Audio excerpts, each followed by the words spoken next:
Thank you for tuning into today's Charis Talks. You don't want to miss my friend Michael's awesome story of being a college room evangelist to being a Sunday morning minister in the Dominican Republic. Stay tuned for more.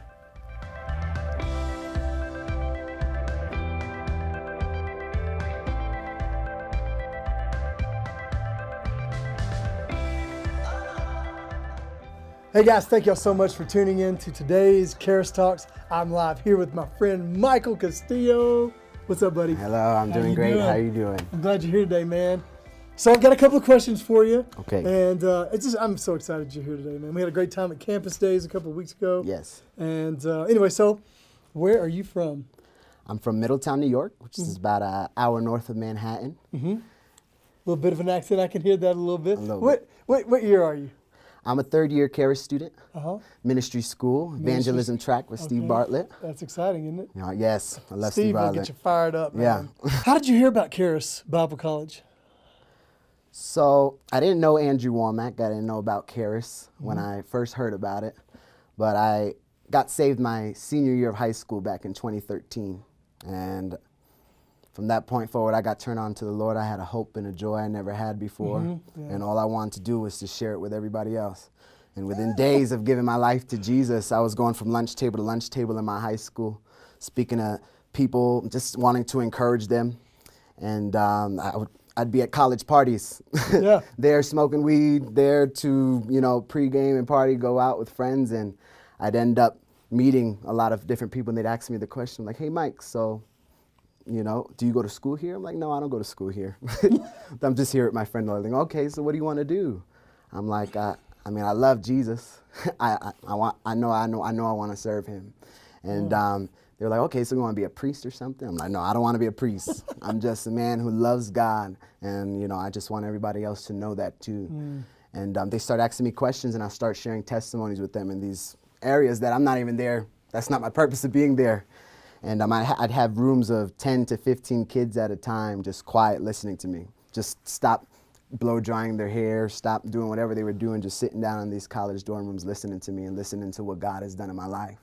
And at the end of me sharing with them, they'd be like, they're just in awe of everything that God is doing. And they're like, wow, how can we do this too? Yeah. I said, well, I know this prayer that my pastor used to pray. And he said, if you believe in your heart and you confess with your mouth the Lordship of Jesus Christ, you shall be saved. Yeah. So that's all it takes. You want to pray? Have rooms of 10, 50 kids. Yeah. Lead them to the Lord, going from dorm room to dorm room, leading groups of 10 to 15 kids at a time to Jesus. Yeah. And, I'm evangelizing, not knowing what an evangelist is or what it means to share the gospel or reap a harvest, So I got to ask you a question. So what was your life like before you got saved? Were you just wild and crazy? What was your concept of God? I went to church on Christmas and Easter. Yeah. The big holidays. And, there was a time in my life, it was my senior year, the same year I got saved. And, I was angry, rebellious. I, didn't really, knew what I truly wanted to do with my life. My grandfather passed away. There was craziness going on in my household. Didn't have answers to much things. And I locked myself in my room one night. I said, God, if you're real, if you are who you say you are and you could fix things, turn things around, I need your help. I said, I don't even care if you fix anything. I said, I just want hope. Yeah. And then the next day, the substitute teacher had just gotten hired in my high school. She started speaking life into the classroom, started sharing her testimony on how God brought her out of an abusive marriage she was in for 25 years. And a lot of stuff that she was sharing, she was using me for examples in the classroom. She was telling us about the power of our thinking. For as a man thinketh in his heart, so is he. Death and life in the power of your tongue. Whatever you're thinking and you're feeling right now, you're just calling more of it into existence. In public school? Life. In public school. Oh, wow. Yep. She got fired from the public school, but she changed my life. But if it wasn't for that lady who wasn't just there to give us a lesson, wasn't just there to give us what the teacher did, but that she was actually there to share something that actually changed my life that no other teacher did in my life. And like I told you, from that day forward, I started going from lunch table to lunch table. I was changed. I had joy and hope. Let me tell you about some peace. Let me tell you about some peace. Man, that's awesome. How did you hear about Charis?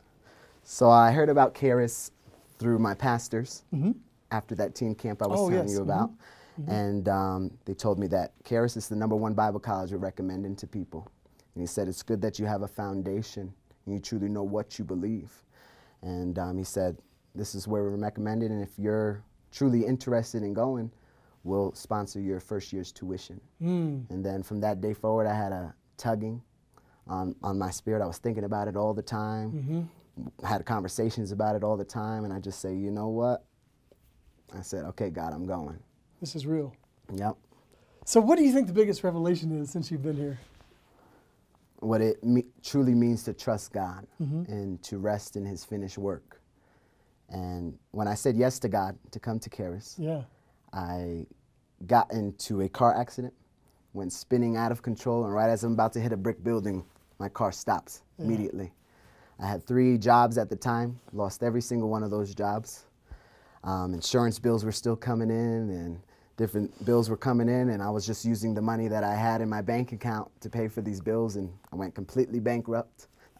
Here or like in New York. In the process of? Yeah, when I said yes to God to come to Charis, all this stuff within a matter of maybe about 2 weeks, all of this was happening to me.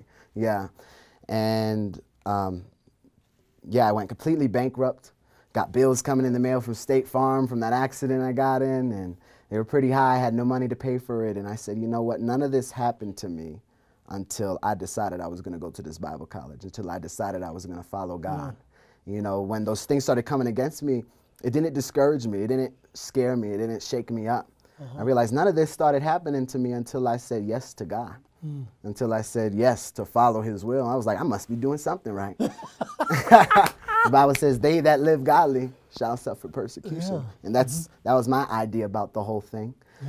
And, you know, and I truly learned what it meant to trust God. And it was from that moment of just deciding to come to Charis. And just the whole time here, I had about $1,500 saved up before I left New York.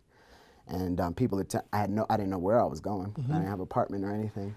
And people were telling me, you can't just drive across the country with $1,500, expect to find an apartment. And I say, you know, maybe. But I have this feeling right here that I need to go. And I know that God's telling me to go. And, you know, I doubt that my God, who calls me his daddy, would have his son sleeping in a car to a place that he called him to. Maybe I will sleep in my car for a few nights, but I doubt that that's the case.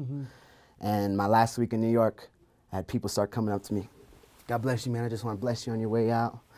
Do what God's called you to do. And I look in my hand, $20, another handshake, $40, another handshake, $400, card, $500. I got blessed my last week in New York with over $3,000. Whoa. I had a car given to me. My pastor paid for my first year's tuition. I got out here, couldn't find a job for a long time. And, you know, I was eating ramen noodles all week. And I told God, I said, God, if I eat one more ramen noodle, I am going home. And the next day I go to a worship rehearsal at this church I was serving at. And my worship leader comes up to me. She's like, Mike, have you been eating? I mean, I had a ramen noodle here or there. And she's like, God just told me to take you grocery shopping.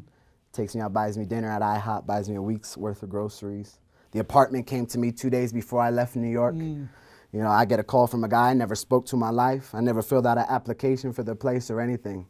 He's like, hey, is this Michael? It's 9 o'clock in New York. I'm like, yeah. He's like, this is so-and-so. And, you know, I just heard through the grapevine that you're coming out here soon. And, you know, I'm like, yeah, I'm coming out there in 2 days. I don't know where I'm going. He's like, okay, well, I have this house that I just bought. You know, it's $450 a month, all utilities included if you're looking. I'm like, that's awesome. I'm coming there in 2 days. I said, I'll see you in 2 days. And that's exciting. God brought the jobs, the money, tuition, everything that I needed, and was just trusting. And there'd be times where I'd be completely stressed out on my bed, talking to God, God, you called me here. I don't got a job. I ain't got no money. I'm eating ramen noodles, you know. And he said, get on the floor and pray.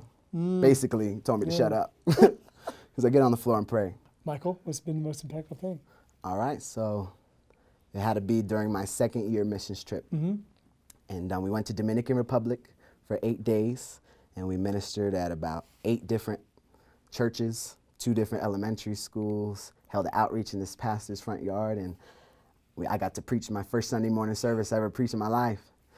And while these skits are going on, we had skits going on during the service, and I was about to go up and preach, and I'm just sitting there looking at all the people in the church and just taking in the whole experience, and I'm just sitting here just completely in awe of how God would have me be in another country preaching the gospel to people, watching people's lives be changed. And my whole life, I told you, taking acting classes, dance classes, vocal coaching, this is what I did.